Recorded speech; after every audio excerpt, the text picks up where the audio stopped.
Hola amigos, nos encontramos en Capileira, localidad enclavada en la Alpujarra Granadina a unos 1440 metros de altitud sobre uno de los relieves meridionales del Parque Nacional de Sierra Nevada. Su arquitectura de influencia islámica no pasa desapercibida mientras nos dirigimos entre sus calles al inicio de esta aventura. Aquí tiraremos hacia la izquierda de este cartel, hacia la Cebadilla. Por aquí también podemos iniciar la Ruta del Agua, es decir, un agradable itinerario por la urbe para conocer sus 12 fuentes, como esta, la del Carril. Aprovechadla bien para rellenar las cantimploras, porque hoy el cuerpo os pedirá líquido más de una vez. A la salida del pueblo por su flanco norte, nos espera un panel informativo sobre el sendero que vamos a seguir, la Cebadilla Acequias del Poqueira. De igual modo, con la altura alcanzada, se adivinan mejor los terraos planos de las viviendas por los que sobresale la iglesia de Nuestra Señora de la Cabeza, construida en el siglo XVI en estilo mudéjar.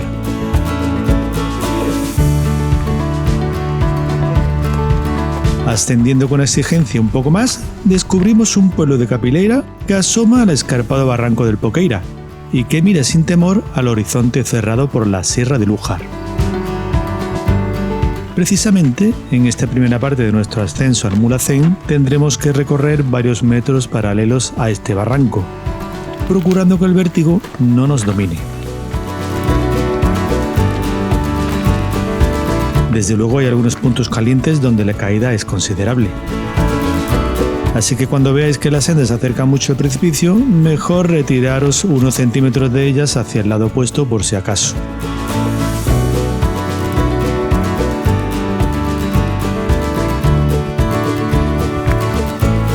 Y que esto nos despiste mucho, puesto que podéis perder alguna señal de referencia.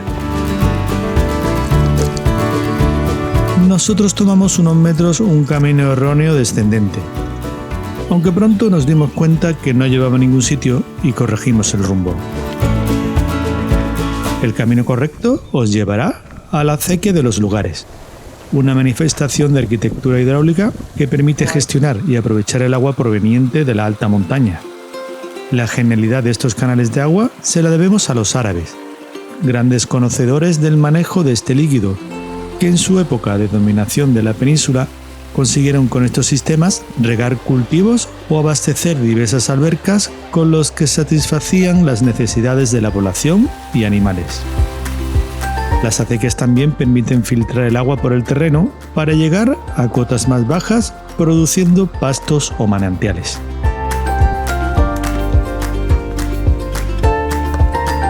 Esta filtración la iremos viendo en algunos humedales que se forman en medio del camino. Pues lleva agua, la acequia, Por su parte, las acequias también ayudan a mantener el ecosistema de estas latitudes, contribuyendo en la conservación de diferentes especies de vegetación y al aporte de agua a su fauna.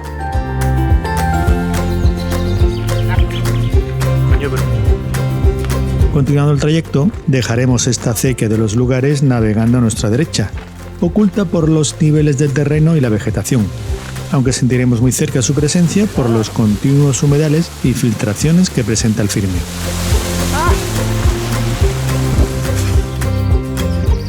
Cuidado aquí a la hora de sortear el barro. Verbascos, tretamas y lechos jalonan este pasillo frondoso que nos devuelve en pocos metros a las vistas al barranco, donde ahora presenciamos algunos elementos de un cortijo, como la era circular, donde antaño se trillaba el cereal para separar el grano de la paja. La acequia vuelve a saludarnos con brío. Se hace calor. ¿Dónde lanzamos aquí? Lleva el fruto de aquí. Bañarnos en ella no sé, pero sí que sirve para refrescarse. En esta ocasión se librará de nuestras insinuaciones. Todavía refresca el día y además parece que el torrente se escapa colocándose varios metros por debajo de nosotros. Después volverá a situarse a nuestra derecha, aunque continuará su camino sobre nuestras cabezas, pues el perfil comenzará a descender hacia el poblado de la Cebadilla. Conforme vamos bajando, la distancia entre el cauce del río y nosotros se irá estrechando al tiempo que vamos dejando atrás capas de orografía para ir abriendo vistas al siguiente destino.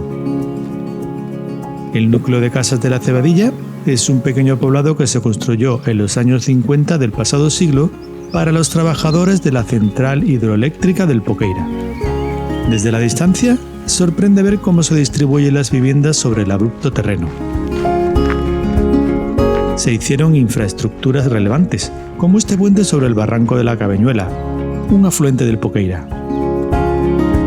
Y en el poblado, a pesar de que no parece gran cosa, llegaron a vivir unas 200 personas, lo que les llevó incluso a tener una escuela y una pequeña ermita.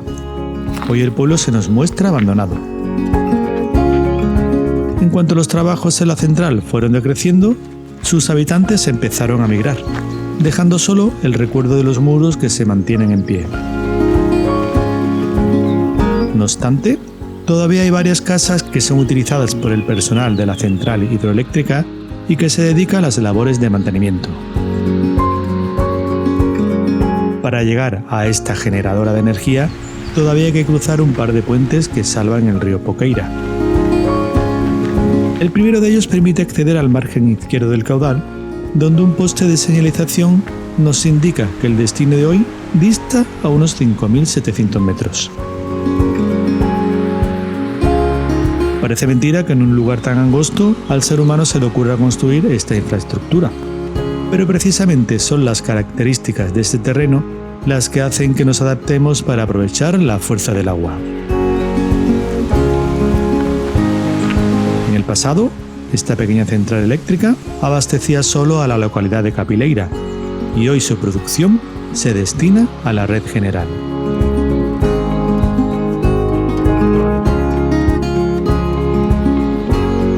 Seguimos avanzando para llegar al segundo puente, justo donde los ríos Nante y del Toril se unen para crear el caudal del Poqueira.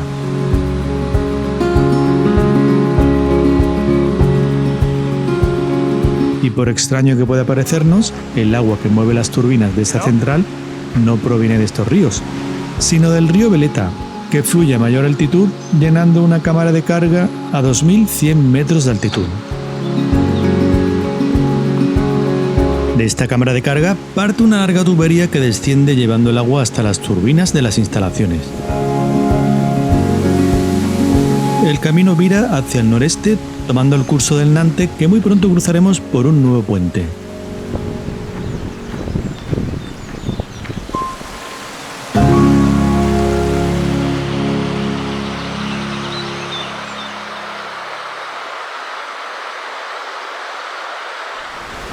Justo después comienza una dura y serpenteante senda de tierra y piedra que asciende por esta vertiente de las faldas de la Loma Púa. A esta zona también la llaman el Castañar, pues cierto es que se dejan ver algunos ejemplares de estas especies conforme avanzamos.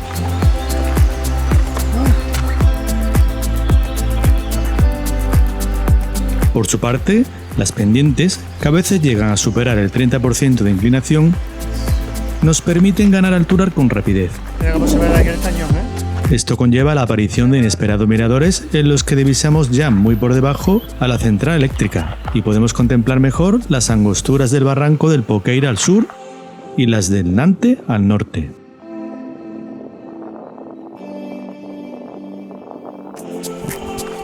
Precisamente el trazado irá describiendo el dibujo de este último una vez que terminemos de zigzaguear y comencemos a enderezarnos hacia el noreste. Como podéis observar, las vistas son emocionantes. Puede que las tuvieran en cuenta los propietarios de los viejos cortijos que aparecen por la zona.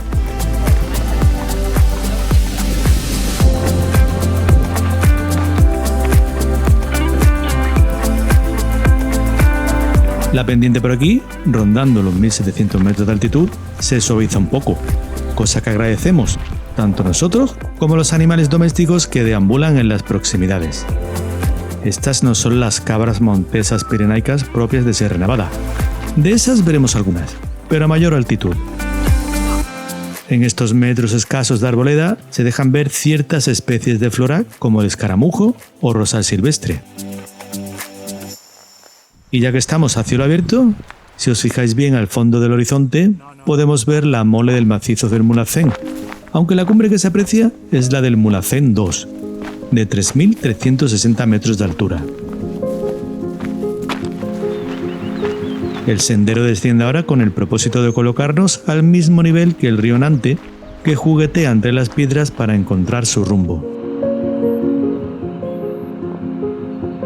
El caudal se alimenta de otros aportes de agua que bajan de la sierra y, por pequeños que sean estos, siempre tienen algo que ofrecernos.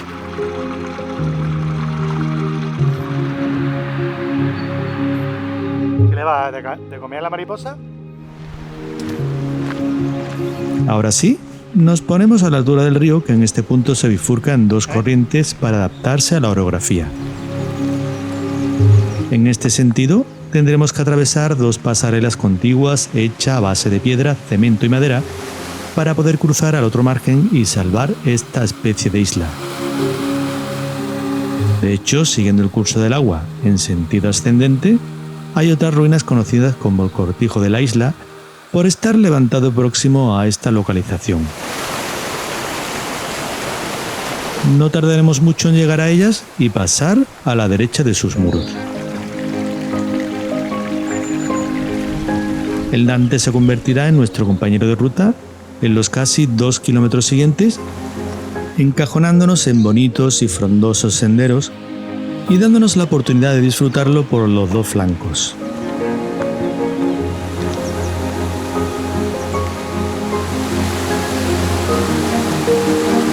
También será un buen aliado contra las calores, ya que empiezan a apretar el día.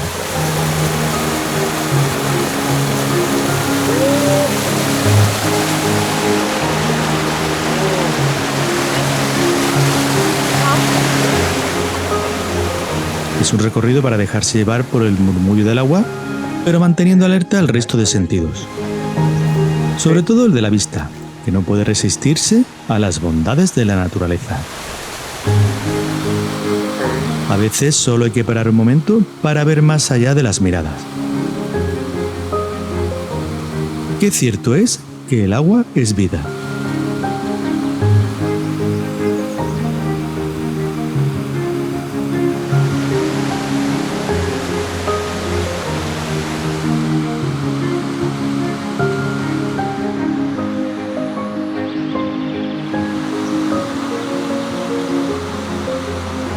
El sendero continúa remontando el cauce por un frondoso tramo entre las paredes verticales del Tajo de Cañabate. Este tajo podremos contemplarlo mejor cuando nos separemos unos momentos del río para ganar algo de altura.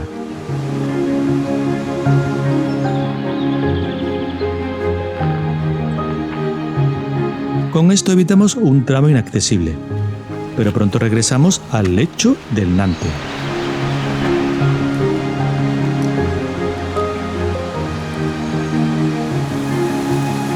Momento en el que aprovechamos para reponer fuerzas. Bueno, esto como siempre, si vais a comer algo que tenga plásticos, la basura, con vosotros. La naturaleza. Pues sí, ¿os imagináis botellas de plástico navegando por aquí? Una pena, ¿verdad? Pero vamos, no sería la primera vez que vemos la porquería que genera el ser humano en lugares como este. Recordad que la naturaleza es la casa de todos. Lo malo es que algunos tienen su casa como una pocilga. En fin, reflexiones que muchas veces no sirven para nada.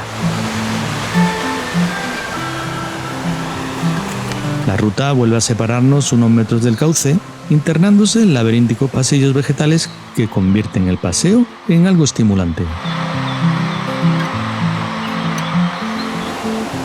Estos son los últimos metros en los que disfrutaremos con la vigorosidad del Nante, ya que el trazado lo cruzará por última vez justo en el lugar en el que este río se entremezcla con las aguas del río Veleta.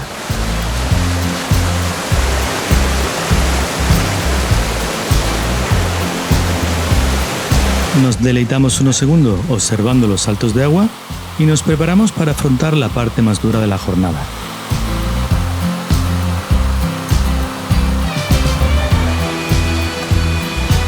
A partir de aquí, la senda asciende vertiginosamente ganando en dureza, sacándonos de la frondosidad.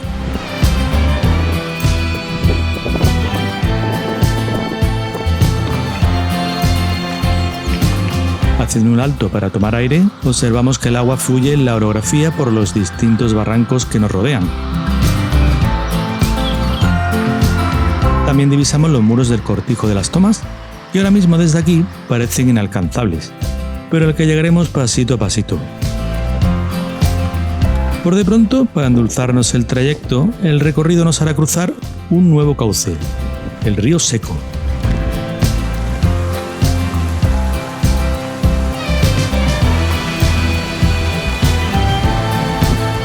Pero justo después, la dureza de las pendientes hará que empecemos a ampliarnos a fondo.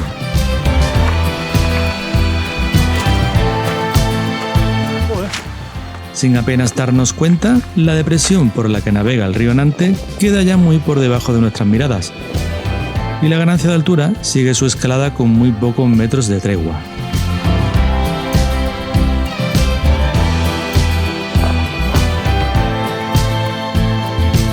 Una de estas treguas la encontramos en la acequia baja, donde aprovechamos para refrescarnos. Después, a poca distancia, se encuentra el Cortijo de las Tomas, pero lo empinado del relieve parece que haga multiplicar por 2 cada metro. Menos mal que existen alicientes suficientes a nuestro alrededor para distraerse y no pensar en el dolor de piernas. Además, la mera presencia del Mulhacén poniéndonos ojitos ya es motivo suficiente para seguir impulsándonos hacia arriba.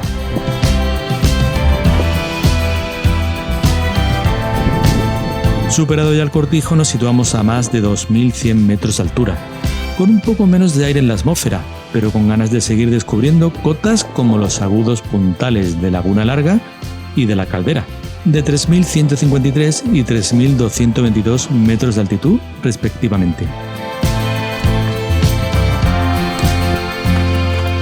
Varios metros más y alcanzamos la acequia alta, a 2.200 metros de altitud.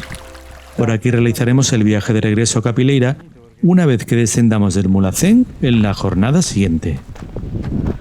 Pero esto tendrá que esperar. Ahora nos preocupamos más por mirar en los alrededores en busca del refugio Poqueira, del que solo nos separan 1.400 metros de distancia. Pero todavía se resiste a hacerse visible. Los pliegues de la orografía lo ocultan bien.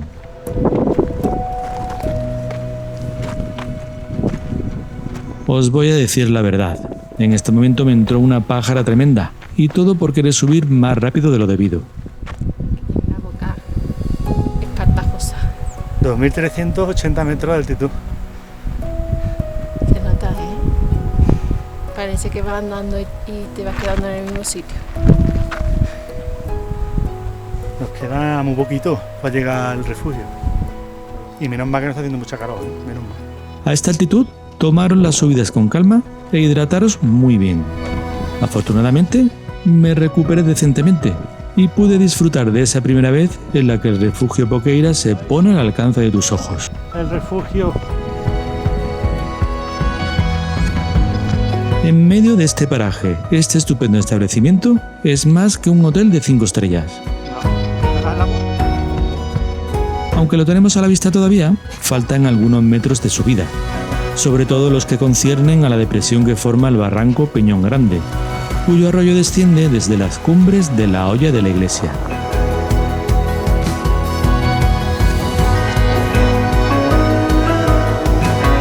Y por fin, a 2.500 metros de altitud, alcanzamos el objetivo de hoy, el refugio Poqueira, donde haremos noche y repondremos fuerzas para encarar al día siguiente el ascenso al pico Mulhacén. Si tenéis tiempo, no perdáis la oportunidad de salir a estirar las piernas y deleitaros con las fantásticas vistas a las cumbres y valles que desde aquí se disfrutan. Nada más, amigos, hasta la próxima.